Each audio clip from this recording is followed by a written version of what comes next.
ಕಾರ್ಯಕ್ರಮಕ್ಕೆ ಸ್ವಾಗತ. ಈಗ ಶ್ರೀಶೈಲ್ ಸವದತ್ತಿಯಿಂದ ಕರೆ ಮಾಡಿದ್ದಾರೆ. ಶ್ರೀಶೈಲ್, ನಿಮ್ಮ ಪ್ರಶ್ನೆ ಏನು ಡಾಕ್ಟರ್ನ ಕೇಳಿ. ಮಾತಾಡಿ ಶ್ರೀಶೈಲ್. ನಮಸ್ತೆ ಮೇಡಮ್. ನಮಸ್ತೆ, ಹೇಳಿ. ಸವದತ್ತಿಯಿಂದ ಹೇಳಿ. ಇವಾಗೆಲ್ಲ ಟಿವಿ ಮಾಧ್ಯಮ ಬಂದು ಎಲ್ಲ ಜನರೇಷನ್ ಎಲ್ಲ ಹಾಳಾಗ್ಬಿಟ್ಟಿದೆ ಮೇಡಮ್, ಅದಕ್ಕೋಸ್ಕರ ಇನ್ನೇನು ಹೇಳಿ ಶ್ರೀಶೈಲ್, ಹೇಳಿ ಹೇಳಿ ಹೇಳಿ. ಟಿವಿ ಮಾಧ್ಯಮದಿಂದ ಅದೆಲ್ಲ ಹಾಳಾಗ್ಬಿಟ್ಟಿದೆ, ಇನ್ನೇನಿಲ್ಲ ಮೇಡಮ್, ಅದಕ್ಕೆ ಕೇಳು. ಟಿವಿ ಮಾಧ್ಯಮದಿಂದ ಮಕ್ಕಳು ಹಾಳಾಗ್ತಿದ್ದಾರೆ ಅಂತ ಹೇಳ್ತಿದ್ದೀರಾ? ಟಿವಿ ಮಾಧ್ಯಮ, ಆಮೇಲೆ ಇವಾಗ ಪ್ರೆಗ್ನೆನ್ಸಿ ಇದ್ದಾರೆ ಟಿವಿ ಎಲ್ಲ ನೋಡ್ತಾರಲ್ಲ, ಅದರಿಂದ ಆಲ್ರೆಡಿ ಪಟ್ಟಿಯಲ್ಲೇ ಹುಡುಗರು ಎಲ್ಲ ಕಲ್ಕೊಂಡ್ಬಿಡ್ತಾರೆ. ಅಷ್ಟೊಂದು ಫಾಸ್ಟ್ ನಲ್ಲಿ ಇದೆ ಮೇಡಮ್ ಜನರೇಷನ್.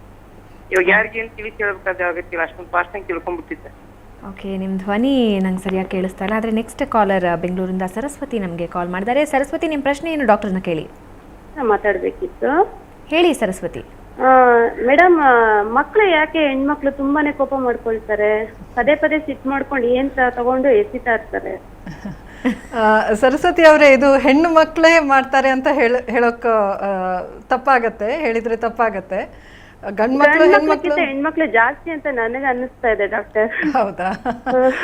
ಎನಿವೆ, ನಾನು ಒಂದು ಮಾತು ಹೇಳ್ತೀನಿ. ನನಗೆ ಬಂದಿರೋ ಕೇಸಸ್ ಇಂದ, ನಾನು ಓದ್ತಾ ಇರೋಷ್ಟು ರಿಸರ್ಚ್ ಎವಿಡೆನ್ಸ್ ಇಂದ, ಗಂಡು ಮಕ್ಕಳು ಹೆಣ್ಮಕ್ಳು ಈ ಟೀನೇಜ್ ಈ ಪೀರಿಯಡ್ ಅಲ್ಲಿ ಇಬ್ಬರಲ್ಲಿ ಹಾರ್ಮೋನಲ್ ಚೇಂಜಸ್ಸು ನಡೀತಾ ಇರುತ್ತೆ, ಇಬ್ಬರಲ್ಲಿ ಇಂಥ ಬಿಹೇವಿಯರಲ್ ಚೇಂಜಸ್ಸು ನಡೀತಾ ಇರುತ್ತೆ. ಸೊ ಗಂಡು ಮಕ್ಕಳು ಹೆಣ್ಮಕ್ಳು ಇಬ್ಬರು ಈ ಸಾಮಾನು ತಗೊಂಡು ಬಿಸಾಕೋದು, ಎಲ್ಲ ಥರ ಕೋಪ ಮಾಡ್ಕೊಳ್ಳೋದು, ದುಃಖ ಮಾಡ್ಕೊಳ್ಳೋದು, ಎಲ್ಲದರಲ್ಲಿ ಅವರು ತುಂಬಾ ಸ್ಮಾರ್ಟ್ ಆಗೇ ಇರ್ತಾರೆ. ಸೊ ತುಂಬಾ ಇಂಟೆಲಿಜೆಂಟ್ ಇರ್ತಾರೆ ಓದೋದ್ರಲ್ಲಿ ಮತ್ತೆ ಅಂತ ಮಕ್ಕಳು ಕೂಡ. ಹೌದು. ಆದ್ರೆ ಮಾತ್ರ ತುಂಬಾ ಡಿಪ್ರೆಸ್ ಹೋಗ್ಬಿಟ್ಟು ಕೋಪ ಮಾಡ್ಕೊಳ್ಳೋದು, ಎಸೆಯೋದೆಲ್ಲ ಮಾಡ್ತಾರೆ. ನಂಗೆ ಅದು ತುಂಬಾ ಆಶ್ಚರ್ಯ ಆಗುತ್ತೆ. ಇಲ್ಲ, ಅದು ಇಂಟೆಲಿಜೆನ್ಸ್ಗೆ ಮತ್ತೆ ನಮ್ಮ ಇಮೋಷನಲ್ ಕ್ಯಾರೆಕ್ಟರಿಸ್ಟಿಕ್ಸ್ಗೆ ವ್ಯತ್ಯಾಸ ಇದ್ದೇ ಇದೆ. ಸೊ ಎಷ್ಟೋ ಮಕ್ಕಳು ಈ ರೆಸ್ಪಾನ್ಸಿಬಿಲಿಟಿನ ತುಂಬ ಚೆನ್ನಾಗಿ ತಗೊಂಡಿರ್ತಾರೆ. ಅವರು ನಾನು ಓದಬೇಕು, ನನ್ನ ಓದೋದ್ರಲ್ಲಿ ಯಾವ ಇದು ಬರಬಾರ್ದು, ನನಗೆ ಇಷ್ಟು ಪರ್ಸೆಂಟೇಜ್ ಬರಲೇಬೇಕು.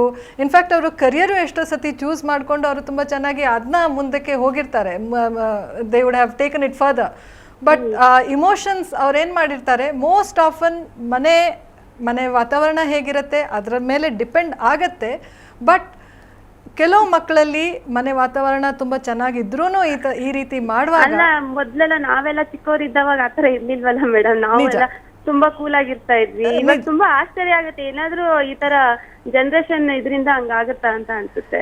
ಇಲ್ಲ ನೋಡಿ, ಈಗ ನಾವು ಬದಲಾವಣೆ, ನಮ್ಮ ಊಟ ಮತ್ತೆ ನಾವು ಊಟದಲ್ಲಿ ಏನು ತಿಂತೀವಿ, ಮತ್ತೆ ನಮ್ಮ ಎಕ್ಸ್ಪೋಜರ್ ಎಷ್ಟು, ನಮಗೆ ಟೆಕ್ನಿಕಲ್ ಅಡ್ವಾನ್ಸ್ಮೆಂಟ್ ಎಷ್ಟಾಗಿದೆ, ಅದನ್ನೆಲ್ಲ ನಾವು ತುಂಬ ಸಂತೋಷ ಪಡುವಾಗ ನಮಗೆ ಅದರದ್ದು ಒಂಚೂರು ಸೈಡ್ ಎಫೆಕ್ಟ್ಸು ಗೊತ್ತಾಗಬೇಕಲ್ಲ.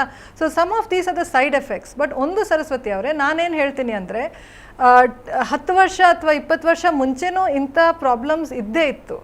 ಸೊ ಕೋಪ ಮಾಡ್ಕೊಳ್ಳೋದು, ಅತಿ ಕೋಪ ಮಾಡ್ಕೊಳ್ಳೋದು ಅಥವಾ ದುಃಖ ಮಾಡ್ಕೊಳ್ಳೋದು, ಆ ದುಃಖದಲ್ಲಿ ಅವ್ರು ಎಕ್ಸ್ಪ್ರೆಸ್ ಮಾಡಿಲ್ಲ ಚೆನ್ನಾಗಿ, ತುಂಬ ಸೈಲೆಂಟ್ ಆಗಿಬಿಡೋದು, ಇಂಥ ಪ್ರಾಬ್ಲಮ್ಸ್ ಇದ್ದೇ ಇತ್ತು. ಇಮೋಷ್ನಲ್ ಚೇಂಜಸ್ ಆ ಟೈಮಲ್ಲಿನೂ ಆಗ್ತಾ ಇತ್ತು, ಈಗಲೂ ಆಗ್ತಾ ಇದೆ. ಬಟ್ ಅಷ್ಟು ಗೊತ್ತಾಗ್ತಾ ಇರಲಿಲ್ಲ ಜನ ಅದನ್ನ ಡಿಸ್ಕಸ್ ಮಾಡ್ತಾ ಇರಲಿಲ್ಲ ಅಂತ ನಾನು ಹೇಳ್ತೀನಿ. ಓಕೆ, ಈಗ ಬೆಂಗಳೂರಿಂದ ಮಂಜುಳಾ ಕಾಲ್ ಮಾಡಿದ್ದಾರೆ. ಮಂಜುಳಾ, ನಿಮ್ಮ ಪ್ರಶ್ನೆ ಏನು ಡಾಕ್ಟರ್ನ ಕೇಳಿ. ನಮಸ್ಕಾರ ಮೇಡಮ್. ನಮಸ್ಕಾರ ಮೇಡಮ್. ನಾವು ನಮ್ಮ ಮಗ ಸೆಕೆಂಡ್ ಸ್ಟ್ಯಾಂಡರ್ಡ್ ಓದ್ತಿದ್ದಾನೆ. ಅವನಿಗೆ ಸ್ವಲ್ಪ ಸ್ಟಡೀಸ್ ಅಲ್ಲಿ ಕಾನ್ಸಂಟ್ರೇಷನ್ ಕಡಿಮೆ ಇದೆ ಮೇಡಮ್, ಅದಕ್ಕೋಸ್ಕರ ಏನ್ ಮಾಡೋದು? ಮೇಡಮ್ ನೋಡಿ, ಸೆಕೆಂಡ್ ಸ್ಟ್ಯಾಂಡರ್ಡ್ ಆಮೇಲೆ ಕಾನ್ಸಂಟ್ರೇಷನ್ ಕಡಿಮೆ ಅಂತ ಹೇಳೋಕೆ ಹೋದರೆ, ಅದು ನೀವು ನೋಡಿರೋದು ಕಾನ್ಸಂಟ್ರೇಷನ್ ಎಷ್ಟು, ನಿಮಗೆ ಎಷ್ಟು ಬೇಕು ಕಾನ್ಸಂಟ್ರೇಷನ್, ಅದರಿಂದ ಸ್ವಲ್ಪ ಕಡಿಮೆ ಅಂತ ಅನಿಸ್ತಾ ಇದೆಯಾ? ಯಾವ ರೀತಿ ನೀವು ಕಾನ್ಸಂಟ್ರೇಷನ್ ಕಮ್ಮಿ ಅಂತ ಹೇಳ್ತಾ ಇದ್ದೀರಾ? ಬೇರೆ ಮಕ್ಕಳ ಜೊತೆ ನೀವು ಕಂಪೇರ್ ಮಾಡ್ಕೊಂಡು ಹೇಳ್ತಾ ಇದ್ದೀರಾ? ಯಾವ ರೀತಿ ಹೇಳ್ತಾ ಇದ್ದೀರಾ ಮೇಡಮ್? ಅದು ಮೋಸ್ಟ್ ಇಂಪಾರ್ಟೆಂಟ್. ನೋಡಿ, ಈಗ ನಿಮ್ಮ ಮಗು ಹೋಮ್ವರ್ಕ್ ಸರಿ ಮಾಡ್ತಾ ಇಲ್ಲ, ಶಾಲೆಗೆ ಕರೆಕ್ಟಾಗಿ ಹೋಗ್ತಾ ಇಲ್ಲ, ತೀರಾ ಒಂದು ಪ್ರಶ್ನೆ ನಿಮಗೆ ಆಗಿಬಿಟ್ಟಿದೆ, ಹೇಗೆ ಈ ಮಗುನ ಓದಿಸೋದು? Then I would suggest that ನೀವು ಸೈಕಾಲಜಿಸ್ಟ್ ಹತ್ರ ಬನ್ನಿ, ಭೇಟಿಯಾಗಿ. ಕೆಲವು ಸೆಷನ್ಸ್ ಬೇಕಾಗತ್ತೆ. ಇನ್ಫ್ಯಾಕ್ಟ್ ನಾನು ಇದು ಹೇಳೋಕೆ ಇಷ್ಟಪಡ್ತೀನಿ ದಟ್ ತುಂಬ ಚಿಕ್ಕ ಮಕ್ಕಳಲ್ಲಿ ಸಮಸ್ಯೆಗಳು ಬರುವಾಗ ಇತ್ತೀಚೆಗೆ ಪೇರೆಂಟ್ಸ್ ಅವ್ರಿಗೆ ಅಷ್ಟು ಟೈಮೂ ಇಲ್ಲ, ಆಮೇಲೆ ಅವ್ರಿಗೆ ಆ ಎಂಡ್ಯೂರೆನ್ಸ್ ಟಾಲರೆನ್ಸು ಇಲ್ಲ. ಇನ್ಫ್ಯಾಕ್ಟ್ ನಾನು ಪೇರೆಂಟ್ಸ್ನ ಬ್ಲೇಮ್ ಮಾಡಲ್ಲ, ಯಾಕೆಂದರೆ ನಮ್ಮ ದೀಸ್ ಡೇಸ್ ಕಾಂಪಿಟೇಷನ್ ಎಷ್ಟು ಹೈ ಇದೆ ದಟ್ ಪರವಾಗಿಲ್ಲ ನೆಕ್ಸ್ಟ್ ಇಯರ್ ಮಾಡಲಿ ಅಂತ ಹೇಳೋಕೆ ಹೋದರೆ ಆ್ಯಕ್ಚುಲಿ ನಮಗೇ ಒಂಥರ ಅನ್ಸೋಕ್ಕೆ ಶುರು ಆಗುತ್ತೆ, ಅಯ್ಯೋ ನನ್ನ ಮಗು ಇನ್ನೂ ಹಿಂದೆ ಇದ್ದಾನೆ, ನೆಕ್ಸ್ಟ್ ಇಯರ್ಗೆ ಇನ್ನೂ ಹಿಂದೆನೇ ಇರ್ತಾನೆ. ಸೊ ಬಟ್ ಇನ್ನೊಂದೇನಂದ್ರೆ ಅದೇ ರೀತಿ ಮಗು ಮೇಲೆ ಅವನ ಸಾಮರ್ಥ್ಯಕ್ಕಿಂತ ಹೆಚ್ಚಾಗಿ ಅವನ ಹತ್ರ ಎಕ್ಸ್ಪೆಕ್ಟ್ ಮಾಡೋದು ತಪ್ಪು ಅಂತ ಅನ್ಸುತ್ತಲ್ಲ. ತಪ್ಪು, ಓಕೆ, ಖಂಡಿತ ತಪ್ಪು. ಬೆಂಗಳೂರಿಂದ ಅಶೋಕ ಕರೆ ಮಾಡಿದ್ದಾರೆ. ಅಶೋಕ, ನಿಮ್ ಪ್ರಶ್ನೆ ಏನು ಡಾಕ್ಟರ್ನ ಕೇಳಿ. ಹಲೋ ಹಲೋ ಹೇಳಿ. ಹಲೋ ಮೇಡಮ್, ಹಲೋ, ನಮಸ್ಕಾರ. ನಮಸ್ಕಾರ.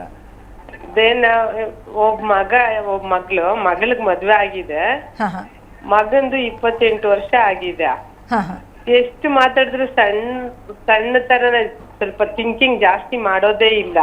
ಹಾ ಹಾ ಏನ್ ಮಾತಾಡಿದ್ರು ಅದೇ ಸಣ್ಣ ಮಕ್ಳ ತರಾನೇ ಮಾತಾಡ್ತಾನೆ. ಈಗ 28 ವಯಸ್ಸು, ಹಾ ಅರ್ಥನೇ ಮಾಡ್ಕೊಳ್ಳಲ್ಲ. ನಾನ್ ಮಾಡ್ಬೇಕು ಅನ್ನೋ ಇದೇನೇ ಇಲ್ಲ. ಓಕೆ ಬಿಕಾಮ್ ಮಾಡಿದಾರೆ. ಓಕೆ ಅದಕ್ಕೆ ನನ್ ಸ್ವಲ್ಪ ಅವನ ಬಗ್ಗೆ ಸೈಕಾಲಜಿಸ್ಟ್ ಹತ್ರ ಕರ್ಕೊಂಡು ಹೋಗೋದ. ಖಂಡಿತ ಕರ್ಕೊಂಡು ಹೋಗಿ ನೀವು. ಇನ್ಫ್ಯಾಕ್ಟ್ ಇದರಿಂದ ನೀವು ನೋಡಿ ಎಷ್ಟು ವ್ಯತ್ಯಾಸನೂ ಬರುತ್ತೆ. ಆಮೇಲೆ ನಿಮ್ಮ ಜೊತೆಗೆ ನಿಮ್ಮ ಮಗ ಏನೆಲ್ಲ ಹೇಳೋಕೆ ಕಷ್ಟ ಅನಿಸ್ತಾ ಇದೆ, ಮೋಸ್ಟ್ಲಿ ಅವನು ಸೈಕಾಲಜಿಸ್ಟ್ ಹತ್ರ ನಮ್ಮಲ್ಲಿ ಟೆಕ್ನಿಕ್ಸ್ ಇರೋದ್ರಿಂದ ಅವರು ಹೇಳ್ಕೊಡ್ತಾರೆ, ನಮ್ಮ ಜೊತೆ ಅವ್ರು ಹೇಳ್ತಾರೆ. ಆ್ಯಂಡ್ ಅದರಿಂದ ಇನ್ನು ಮುಂದಕ್ಕೆ ಒಳ್ಳೇದಾಗತ್ತೆ. ಓಕೆ, ಥ್ಯಾಂಕ್ ಯು ಗೀತಾ ಅವರೇ. ಅಂದರೆ ಈ ಟೈಮಲ್ಲಿ ತಂದೆ ತಾಯಿ ಯಾವ ರೀತಿ ಕೇರ್ ತೊಗೋಬೇಕು ಅದ್ರ ಬಗ್ಗೆನೂ ಸಾಕಷ್ಟು ಮಾಹಿತಿ ತಿಳಿಸ್ಕೊಟ್ರಿ, ಧನ್ಯವಾದ. ಸೊ ವೀಕ್ಷಕರೇ, ನೋಡಿದ್ರಲ್ಲ, ಈ ಹದಿಹರಿಯದ ವಯಸ್ಸು ತುಂಬಾ ಸೊಗಸು, ಆದರೆ ಸ್ವಲ್ಪ ಎಡವಿದ್ರೆ ಅದು ತುಂಬ ಅಪಾಯ. ಇಂತಹ ಸಂದರ್ಭದಲ್ಲಿ ಆ ವಯಸ್ಸಿನಲ್ಲಿರೋ ಮಕ್ಕಳು ಕೂಡ ಮುಂಜಾಗ್ರತೆ ವಹಿಸಬೇಕು. ಹಾಗೆ ಅವರಿಗೆ ಬೆನ್ನೆಲುಬಾಗಿ ನಿಂತಿರೋ ಪೋಷಕರು ಕೂಡ ಅಷ್ಟೇ ಜವಾಬ್ದಾರಿಯುತವಾಗಿ ಮಕ್ಕಳ ಸೂಕ್ಷ್ಮ ಬೆಳವಣಿಗೆಗಳನ್ನು, ಸೂಕ್ಷ್ಮ ಬದಲಾವಣೆಗಳನ್ನು ಗಮನಿಸಬೇಕಾಗುತ್ತೆ. ಅದಕ್ಕೆ ತಕ್ಕಂತೆ ಅವರು ವರ್ತಿಸಬೇಕಾಗುತ್ತೆ. ಇದು ಇವತ್ತಿನ ಸುಹಾಸಿನಿ. ಕ್ಷಣ ಕ್ಷಣದ ಸುದ್ದಿಗಾಗಿ ನೋಡ್ತಾ ಇರಿ ಸುವರ್ಣ ನ್ಯೂಸ್ 24/7.